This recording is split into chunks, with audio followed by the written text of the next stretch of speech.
Coucou à tous et à toutes, ici c'est Margot et j'espère que vous allez super bien aujourd'hui. Cette vidéo, elle fait partie d'une série de vidéos où je me fais passer moi-même en fait à travers le processus du travail de l'ombre sur un thème en particulier. Donc je me prends en exemple parce que c'est un travail d'accompagnement que je propose de faire avec vous et le meilleur exemple que je pouvais vous donner c'était moi-même pour trahir personne. Je voulais pas forcément vous montrer une autre personne et pour vous montrer à quel point moi ça me touche dans ma vie et que c'est aussi un travail que je fais sur moi-même. J'y coupe pas non plus en fait. Donc pourquoi est-ce que je fais ça? C'est parce que moi je constate que souvent, enfin moi je rencontre beaucoup de gens en fait qui sentent qu'ils ont beaucoup évolué d'un point de vue spirituel, qu'ils ont découvert plein de choses sur eux, qui ont vraiment changé d'état d'esprit et de vision sur les choses. Il y a vraiment une vraie ouverture qui s'est créée.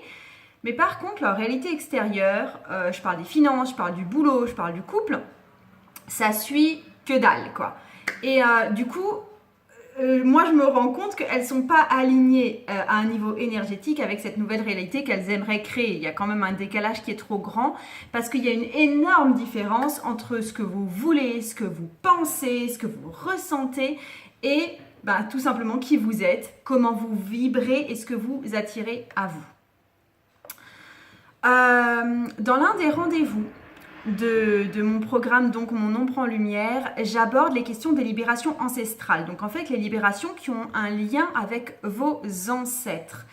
En gros, on voit, ce qu'ont vécu vos ancêtres, vous le revivez peut-être actuellement à un niveau énergétique ou émotionnel. Vous ne revivez pas précisément la situation, mais vous revivez les émotions qui ont traversé vos ancêtres au moment où ils ont vécu telle ou telle chose qui a pu plus ou moins les traumatiser ou plus ou moins les marquer. Donc là, j'avais envie de travailler là-dessus, de faire des libérations qui avaient un lien avec mes ancêtres, avec mon arbre généalogique, en lien avec l'objectif sur lequel je travaille face à vous, c'est-à-dire l'objectif, je vous dis précisément, c'est je retrouve mon pouvoir matériel pour pouvoir incarner le meilleur rôle professionnel pour moi. Parce que j'ai tendance à me sentir facilement divisée dans mes différents rôles professionnels et j'aimerais me sentir unifiée. Ce serait quand même sympa pour moi et à mon avis, j'y gagnerais en cohérence, en efficacité, en un peu tout. Donc j'ai commencé ce travail et je me suis rendu compte que chez moi, il n'y avait qu'un seul ancêtre qui avait un vécu qui résonnait avec ma situation et qui m'empêchait d'être bien alignée avec mon objectif. Donc je devais me défaire de choses qui ne m'appartenaient pas. Et en fait, c'est aussi le travail que je vous propose de faire, de vous défaire de ces choses qui ne vous appartiennent pas. Et j'aime aussi croire que votre travail, ça va avoir des répercussions aussi et ça va permettre sans doute à votre ancêtre d'être plus serein ou sereine là où il est et de plus être comme ça en train de lui aussi encore vivre ou ressasser cet événement négatif qu'il a plongé dans un ressenti un peu négatif. Donc là, l'ancêtre sur lequel j'ai travaillé, il n'y en avait qu'un seul dans ma situation. C'était un homme qui se trouvait à 4 générations au-dessus de moi. Donc ce serait mon arrière-grand-père maternel.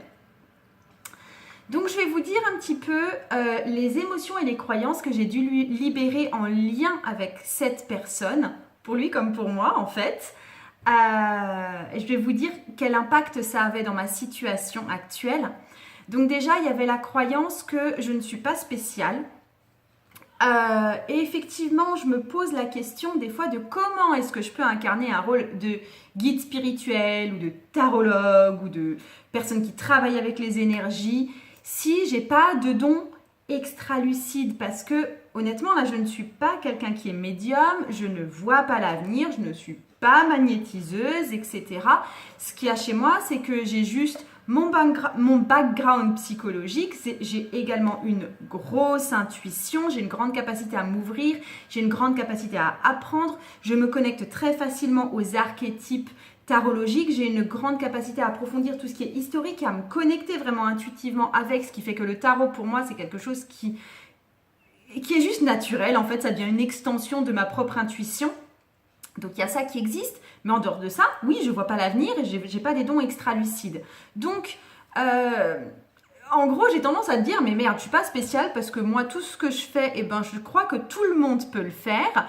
Et du coup, si je pars de ce principe-là, eh ben, ça va être un peu dur de trouver ma place professionnelle où je me sens pas déchirée et divisée, c'est évident. L'autre chose aussi que j'ai dû libérer, c'était le fait d'une sensation d'être invalide. C'est-à-dire que j'ai peut-être le sentiment que, comme je l'ai dit, je n'ai pas toutes les capacités et du coup, j'ai une difficulté à évoluer. Je me sens un peu bloquée, un peu plombée là où je suis.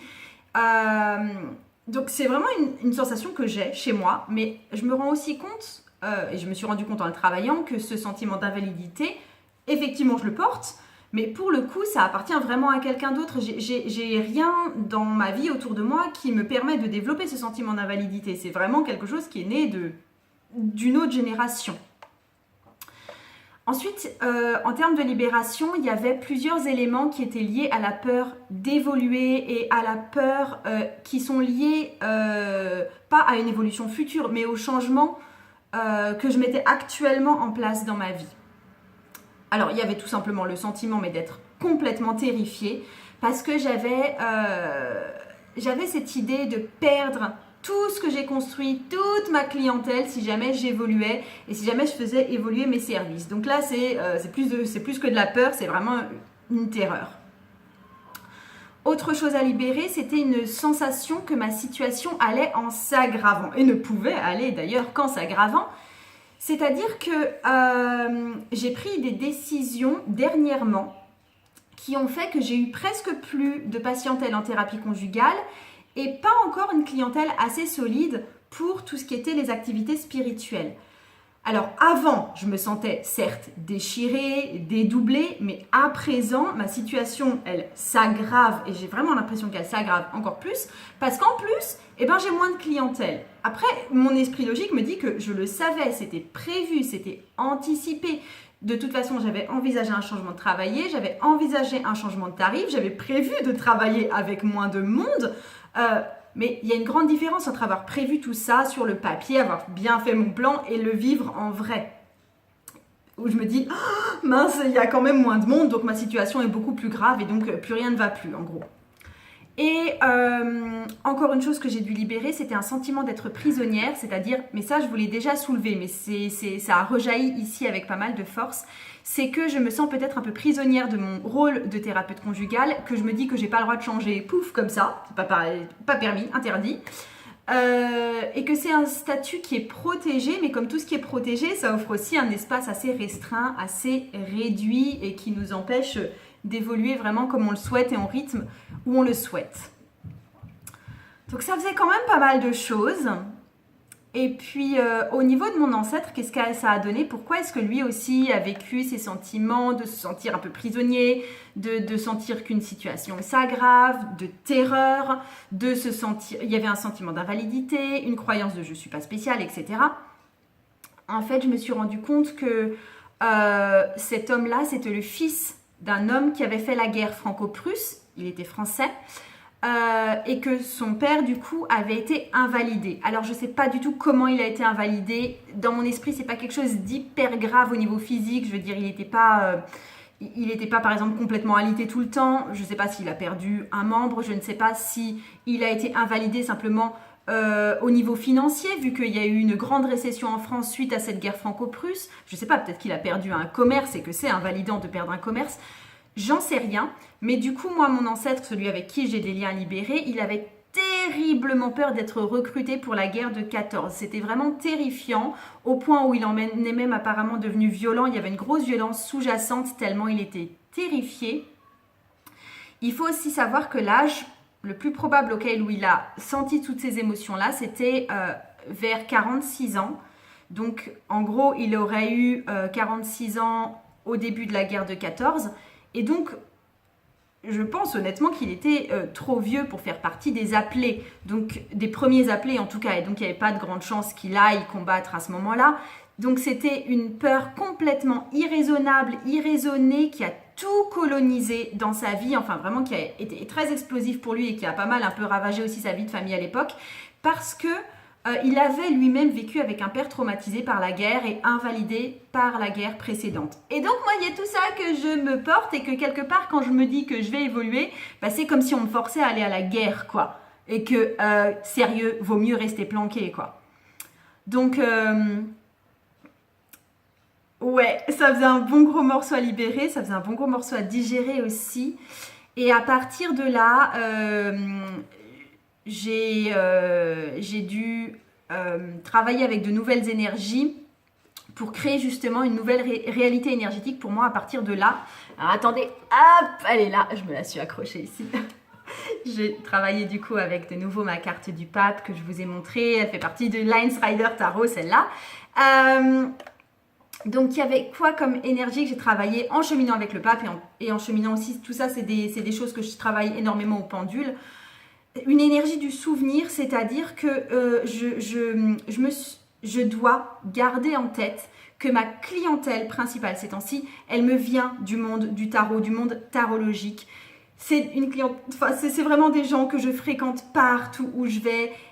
C'est des personnes en évolution spirituelle et je les aide la plupart du temps à aller encore plus loin, voire à se professionnaliser dans leur champ de compétences spirituelles. Et c'est hyper enthousiasmant pour moi. Et parfois, je suis tellement prise par mes propres peurs que j'oublie. J'oublie toutes ces personnes-là. C'est comme si elles n'existaient pas. C'est comme s'il n'y avait plus personne que moi, là. Et du coup, ça m'aide à me réancrer dans cette réalité, mais oh, souviens-toi toutes ces personnes, souviens-toi toutes les personnes qui gravitent autour de toi à ce moment-là, souviens-toi de toutes les personnes que tu as aidées. Ah ouais, c'est vrai en fait. Ah bah ça va le faire.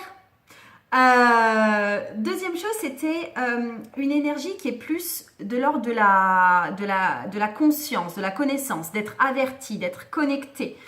Parce qu'en fait, cette clientèle-là, cette clientèle en plein développement spirituel, en pleine expansion spirituelle, voire en pleine professionnalisation spirituelle, je la connais, je suis hyper consciente de ce dont ces personnes ont besoin et de ce que je peux leur apporter. Je suis consciente de ce que je peux leur apprendre. Je suis consciente de comment est-ce que je peux les aider à évoluer. Je suis consciente aussi de jusqu'où ces personnes peuvent aller. Et souvent, elles le savent elles-mêmes même pas.